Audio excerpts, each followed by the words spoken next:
Ser podcast. De niñas escuchamos los mismos sermones, vimos las mismas películas, tuvimos los mismos temores, sangramos en los mismos parques, nos curaron las mismas madres.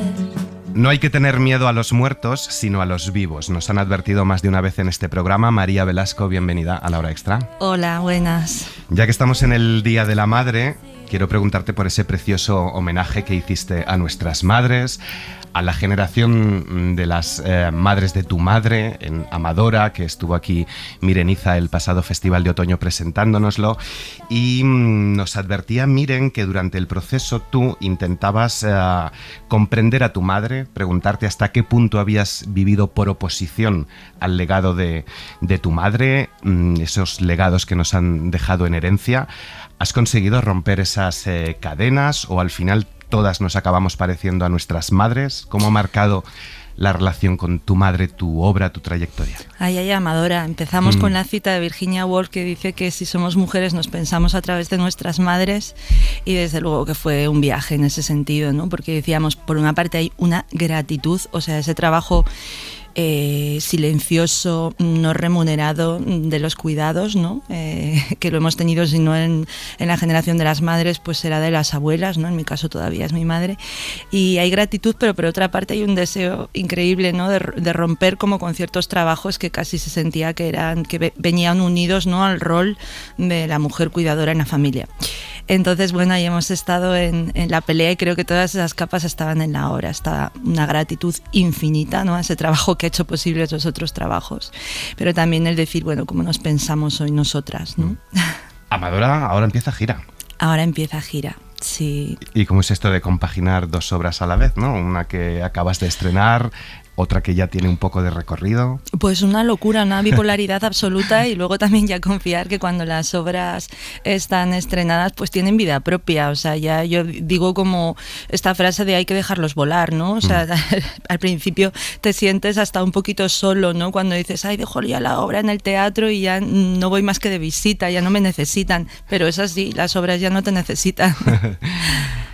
¿Y tú, mamá, tienes sexo o solo tienes un delantal y un marido funcionario del que no se sabe si estás separada? Se pregunta Zaira en Primera Sangre, tu nuevo trabajo. De tu madre a tu padre, que ha marcado también este texto, luego te voy a preguntar por él. De las madres a las hijas, a las niñas, en un mundo de fallados, alcohólicos, cazadores, hombres lobo. Ya lo dijo Lovecraft, no existe nada tan peligroso y tan terrible como la gente normal. Who's afraid of the big bad wolf? Big bad wolf, big bad wolf. Who's afraid of the big bad wolf? Fa la la la la. Primera Sangre, que acabas de estrenar con el Centro Dramático Nacional, es la historia de Laura, una niña de tantas, secuestrada y asesinada en los años 90, un caso que fue sobreseído sin que se hallara al culpable. Está inspirado en un caso real. ¿Cómo marcó este caso y tantos otros, como el de las niñas de Alcácer y otros muchos en los años 90, tu infancia? ¿Por qué has querido traerlo al teatro? ¿Dónde surge, cuándo, cómo esta idea? Bueno, yo me he dado cuenta de que era un trauma muy vivo, no porque esa violencia, por así decir, haya remitido, ¿no? O sea, la obra se fija en un caso, como dices, del año 91, que se lleva menos de un año de diferencia en realidad con Alcácer, que fue el más mediático. Esa violencia ha seguido, ¿no? A la vista está. Sin embargo, es verdad que yo creo que en ese momento se generó también un relato de terror en los medios, ¿no? A veces muy amarillista también, que nos condicionó mucho educacionalmente. Entonces, ha sido ya con la perspectiva del tiempo, ¿no? Cuando me he puesto a repensar cómo ese relato también de terror, el cuidado niñas, niñas cuidado, ¿no? Que se dice tanto en la obra, el cuidado conjugar en la calle, fuera de la custodia de los padres, el cuidado con la noche, el cuidado con el autostop en el caso de Alcácer, ¿no? Pues condicionó nuestra idea del miedo, de los temores, condicionó nuestra vivencia del espacio público y de la libertad. Y esto lo he podido pensar pasadas ya 2 décadas, y ha sido muy sanador y muy liberador. Es una de las grandes preguntas que se plantea la obra, si el miedo evita el peligro o si el miedo evita la vida, nos impide vivir con libertad, especialmente a las mujeres. Fui a ver la obra con una compañera, claro, yo también me crié en los años 90, pero yo no viví eso. Y me dijo, es que nosotras jugábamos al pilla-pilla y quien venía a pillarte era Antonio Anglés. Tremendo. Es que es tremendo. Es que se creó toda una iconografía como alrededor, ¿no? Y no podía salir ileso de esto, ¿no? Yo creo que todas nos lo planteábamos cuando teníamos como el deseo, la pulsión de placer de salir y de ser un poquito más libres, ¿no? Pero existía ese miedo. Y pasados 30 años, esos miedos siguen estando ahí, en la calle, un miedo a la oscuridad, a la noche, a ir por una calle sola, volver sola y borracha a casa, como se dice también en la obra. Miedos que no solo sufren las niñas, sino también mujeres que hemos visto de 30 y pico años corriendo y que se encuentran con el lobo feroz.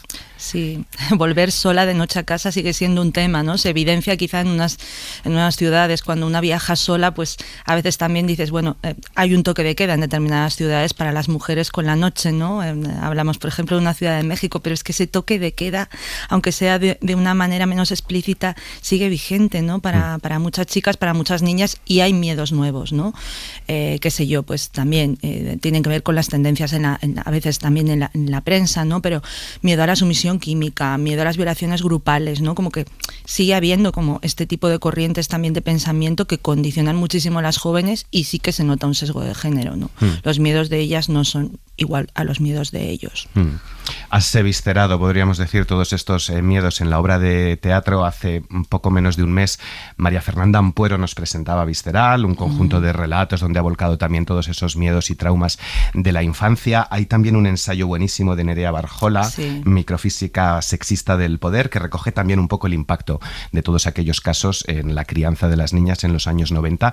¿Cómo ha sido tu proceso de investigación? ¿Qué has leído? ¿Qué has visto? ¿Con quién has hablado para construir el texto? Pues me has citado dos referentes absolutos. El uno ensayístico, ¿no? Que es Nerea Barjola, y que justamente yo tenía mucho temor a abrir ese libro. O sea, para mí era como una especie de caja de Pandora de, Dios mío, voy a revivir esa etapa como de traumas y de heridas, y sin embargo, pues eso ya nos hace ver como a partir de esos casos que son cruentos hay una narrativa también muy cruenta. Y justo el deseo de crear contranarrativas, ¿no? Nosotras hoy en día, las autoras, decir, bueno, ¿qué tenemos que hacer o qué tenemos que decir sobre estos casos, ¿no? ¿Cómo es nuestra memoria de los mismos? Entonces, fascinante el ensayo de Nerea, porque te ayuda un poco a deconstruir cuáles eran las claves de ese terror, y luego absoluta fan de María Fernanda Ampuero y su visión del terror, igual que de Mariana Enríquez, ¿no? Que son autoras que están revisitando el género del terror, pero desde enfoques muy interesantes, diciendo lo verdaderamente terrorífico es la realidad, lo verdaderamente terrorífico es la pobreza o la marginalidad, ¿no? Entonces, fanática de su literatura, y creo que eso también ha permeado en Primera Sangre, desde luego. Hay muchas reflexiones. Otra de las grandes preguntas que plantea la obra es ¿cuándo se hace una mujer? ¿Cuándo, a qué edad dejamos de ser niñas dulcemente eternizadas? Si hacerse mujer es cuando llega tu primera sangre, la menarquia, tu primer periodo, tu primera regla, o el día que empiezas a tener más miedo a los vivos que a los muertos. ¿En qué momento se rompe la infancia? Pues creo que depende de quién, ¿no? Creo que es un hito, un rito de paso, ¿no? Que a cada cual le viene en un momento. Desde luego que aquí la primera sangre del título, ¿no? Nos sirve para ese asesinato que para mí, en mi caso, fue como una pérdida de la inocencia brutal, ¿no? De entender como que había un mal y que algo conspiraba en la sociedad contra determinados cuerpos, pero también hace referencia a la primera sangre del desarrollo, ¿no? Y a qué tipo de mujeres queríamos elegirnos, si íbamos a permanecer en ese espacio de la casa que nos decían que era el más seguro, bajo la custodia familiar, o íbamos a salir a conquistar nuestra parcelita de mundo. Entonces, sí, cuando decía el título Primera Sangre, me decían, ¡ay, esto va de la regla! ¡Qué interesante!, ¿no? Porque como que son cosas también que no se han tematizado, entonces eso está por ahí también como una segunda capa. Lo has adelantado, está el tratamiento que le dieron los medios, porque en los años 90 nacieron las primeras televisiones privadas, desde las Mamachicho y la cosificación y sexualización de la mujer a los true crime. ¿Hemos evolucionado los medios? ¿Hemos mejorado en el tratamiento de estos casos? ¿Esa contranarrativa de la que hablabas? Mira, yo quiero pensar que sí. Yo, además de niña, o sea, yo creo que fui una niña muy teleadicta. Yo cuando digo en la obra que fue nuestra nodriza de leche, entonces por una parte te estaban diciendo, uy, cuidadito, esa minifalda es una venda, cuidado, hay gente por ahí, ¿no?, que esto lo puede entender como una provocación, y por otra tú veías en horas así como de prime time, ¿no?, donde estábamos también los niños todavía en horario familiar, a un político, a Jesús Gil, hablando en un jacuzzi rodeado de tías en bikini. Entonces era una contradicción que era como para volver loco a cualquiera, ¿no? Por una parte decías, tengo este referente, parece que esto es la meritocracia en la tele, concurso de mamachichos senior y junior, y luego por otra parte te estaban amedrentando, ¿no?, y diciéndote mucho cuidadito, ¿no?, porque enseñar las piernas o enseñar el escote puede ser fatal. Entonces, como, o sea, esa coctelera imposible, ¿no? ¿Cómo sales ileso mentalmente de esto? Claro, no sé si socialmente y en la judicatura, que al final también es un poco un reflejo de la sociedad, o imprime su carácter en la sociedad, hemos avanzado, porque hemos visto el caso de La Manada, hemos visto el caso de Dani Alves, victimizando siempre, ¿no?, a la víctima, revictimizándola, si fue culpable, si dio paso a eso. Sigue siendo un debate, yo creo que sí que hemos aprendido, porque esos cuerpos madre mía, ¿no?, fueron víctimas después de víctimas. O sea, hubo Nerea Barjola lo dice, una especie de disección alrededor de esos cuerpos, ¿no? Se hicieron públicas las autopsias, fue mucha carnaza, mucho morbo alrededor, una falta de respeto a las víctimas. Todavía hoy no es como algo, bueno, un tema de debate, ¿no?, la ética periodística, qué datos es necesario dar sobre las víctimas, que otros datos lo único que hacen también es generar casi esa corriente de miedo, ¿no? Y creo que es algo sobre lo que debemos seguir cuestionándonos, ¿no? Ahí se puso también el acento en los comportamientos o en las transgresiones de las víctimas. Yo creo que sí, que hoy en día hay una perspectiva ya de género que nos ha hecho replantearnos estas cosas, ¿no? Y esa literatura periodística que era horrible, realmente. ¿Y temes que con esa nueva perspectiva de género, esa contranarrativa que tanto se está explotando ahora, produzca también un efecto regresivo, un conservadurismo de nuevo en la sociedad? Estamos en esas. Lo que pasa es que uno tiene que justamente entender, ¿no? Y yo creo que en la investigación a mí me ha pasado leyendo, yo qué sé, pues esos recortes de prensa de la época en las que incluso se romantizaba la escena del crimen, decir, bueno, es que esta perspectiva de género no es una desigualdad, es una igualdad, al revés, ¿no? Es ver realmente cómo había pues un tipo de lenguaje muy enquistado que era muy pernicioso y muy irrespetuoso hacia el cuerpo de las víctimas. Entonces, desde luego hay que entenderlo así, es como una ganancia en derechos y en libertades que es para todos y para todas, o sea, es así, ¿no? Y cuando uno no es capaz de ver la violencia es porque de alguna manera, ¿no?, esto nos lo dice Polve Preciado, lo estás ejerciendo. Entonces, cuidado, ¿no?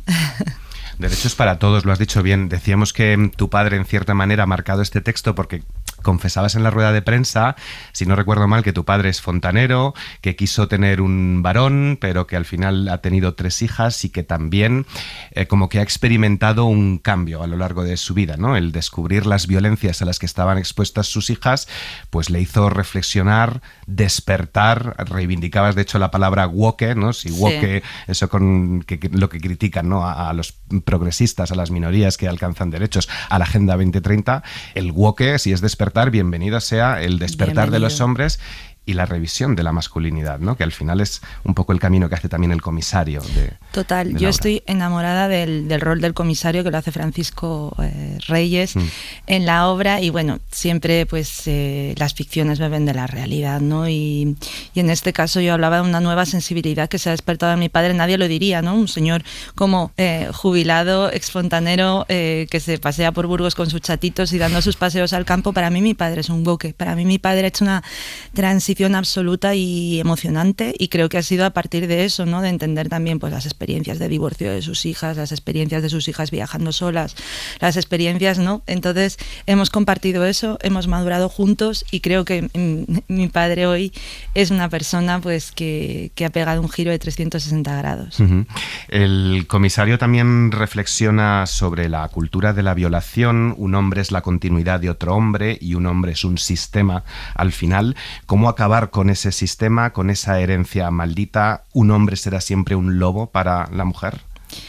Es muy bonita esa reflexión y cuando él empieza a entender que no hay un único culpable, ¿no? Sino que es un sistema. ¿Y qué querría decir esto? Que puede parecer un concepto abstracto o académico de la cultura de la violación, ¿no? Entonces, él entiende que hay una cierta... Que no son...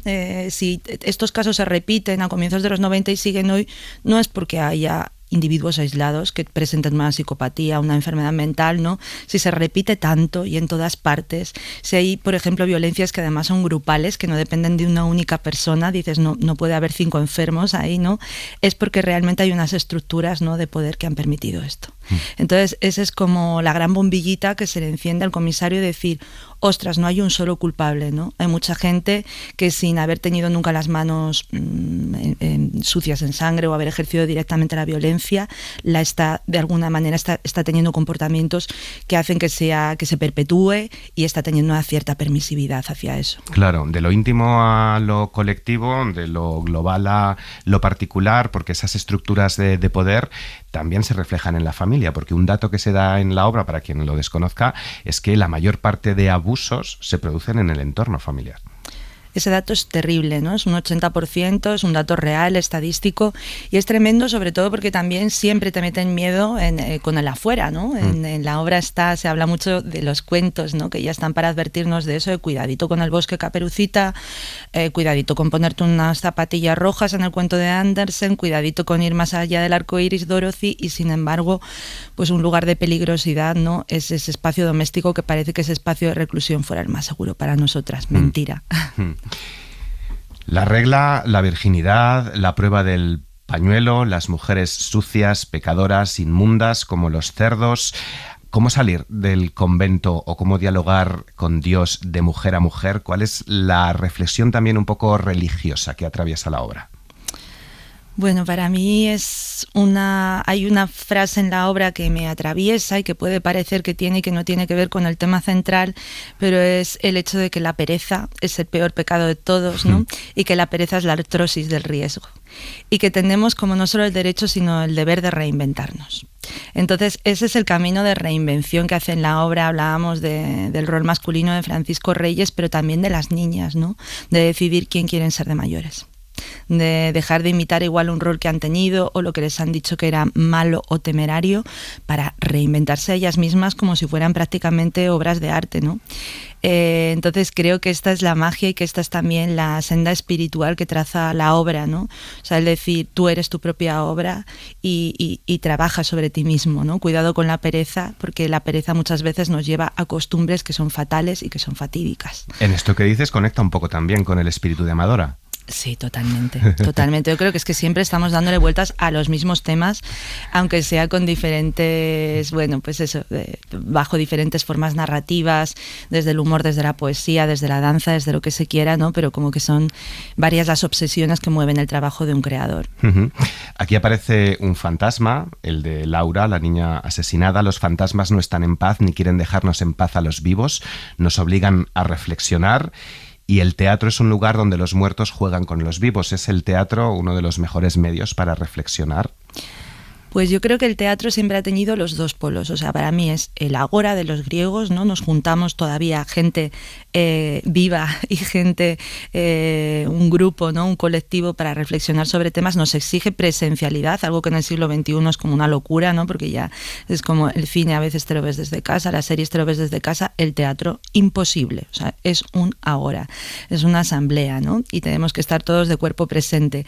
Pero también tiene mucho que ver con la fiesta y tiene mucho que ver con la bacanal. Al teatro vamos a vivir emociones más intensamente de lo que los vivimos en la vida, ¿no? Y salimos siendo más intensas. O sea que para mí esto sale siendo un poquito más Quijote del teatro, que es a mí lo que me apasiona, ¿no? Que creo que luego también tiene unas consecuencias en la realidad. ¿Y cómo llevar un true crime al teatro? Porque claro, no sé si en algún momento han dejado de ser moda, pero estamos viendo un resurgir de los true crime, ficciones audiovisuales, un montón de casos, algunos más acertados y otros que siguen siendo muy amarillistas, creo que decías antes. ¿Cuál ha sido el cuidado que has tenido aquí para no convertir esto en algo sensacionalista? Yo tenía mucho respeto, entonces justamente, bueno, lo que quería ir era huir de esos como grandes producciones, ¿no? Que vuelven a poner el acento como en los detalles más morbosos de los casos, en absoluto.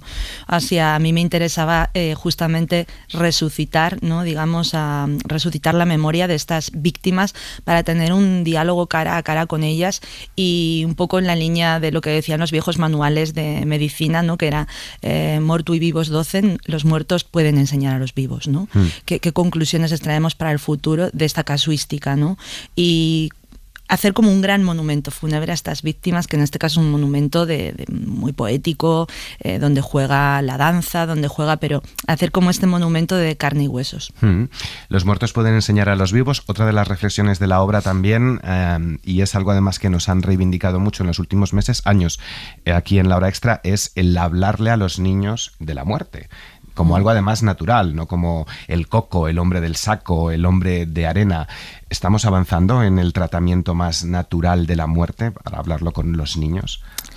Pues mira, yo sigo creyendo que tenemos, ¿no? como una cultura donde se ha impuesto como el temer a la muerte como los gatos al agua, ¿no? Y sin embargo dar vida es dar muerte. Creo que deberíamos convivir, ¿no? De alguna manera más estrecha con esa idea de la finitud, porque resignifica muchas cosas, y porque somos finitos, porque estamos aquí de paso. Y es muy importante, ¿no? Yo creo que lo que pasa es que tenemos una capacidad de olvido increíble, pero es lo que demostró de alguna forma el COVID, ¿no? Que seguimos siendo muy vulnerables, ¿no? Y desde esa vulnerabilidad yo creo que se entiende de otra manera la vida bastante más sana. Escribiste este texto con intención de dirigirlo, pedazo reparto, por cierto. Decías que Francisco Reyes, también María Sorolla, Valeria Cerezuela, Javiera Paz y Vida Priego. ¿Cómo llegas hasta ellos? ¿Es tu reparto deseado? Pues mira, para mí son enamoramientos absolutos, o sea, flechazos, y además confío muchísimo en la intuición, y casi nunca puedo presumir que no me sale rana. En este caso ha sido un elenco tremendamente comprometido también con el mensaje de la obra. Yo creo que en paralelo a los ensayos hemos hecho una especie de foro de discusión, ¿no? Quien tenía antecedentes de abusos en la familia, quien había vivido experiencias desagradables, y ha sido fascinante porque lo defienden de verdad como actrices, pero también casi como activistas. Están comprometidas a un nivel con la obra, y bueno, la mayoría son rostros conocidos también del audiovisual. Valeria Sorolla hizo una película espectacular con Fernando Franco, La consagración de la primavera, para mí uno de los grandes títulos recientes del cine español. María Cerezuela se llevó el Goya por Maisabel. También estuvo nominado Francisco Reyes por El Reino, y luego pues la miscelánea ya la completan una coreógrafa y una bailarina espectacular, que es Javiera Paz, procedente de Chile, ¿no? Que yo tenía muy claro que era una especie de medium, que cuando ella baila, o sea, se abren las puertas de otros mundos. Y Vida Priego, que es una cómica increíble de stand-up, ¿no? Y que de hecho textos que ella improvisaba se convertían en texto de la obra, ¿no? Porque es una mujer que de alguna manera escribe con el cuerpo y con su forma de ser. ¿Dónde hacemos comunidad? ¿Cómo es esa puesta en escena? ¿A dónde nos has trasladado? Para los oyentes de radio que no hayan visto nada, es impresionante, ¿no? Porque tiene varios significados. Tiene varios significados. Con la escenógrafa, bueno, hicimos un trabajo de decir cómo recordábamos los 90, porque ambas somos niñas nacidas en los 80, ¿no? Niñas ya, no mucho, pero bueno. Entonces, justamente hablábamos de esas obras interminables, ¿no? De remover lo viejo para higienizarlo, para construir lo nuevo. Entonces remite un poquito a un parque en obras, ¿no? A un parque que va a ser remodelado, donde quitamos ya estos columpios romperrodillas y los sustituimos por suelos acolchados, pero a la vez estamos a 2 metros bajo tierra. Estamos en una especie de fosa, estamos en un lugar de exhumación, ¿no? Donde vamos a exhumar y a recordar a estas víctimas.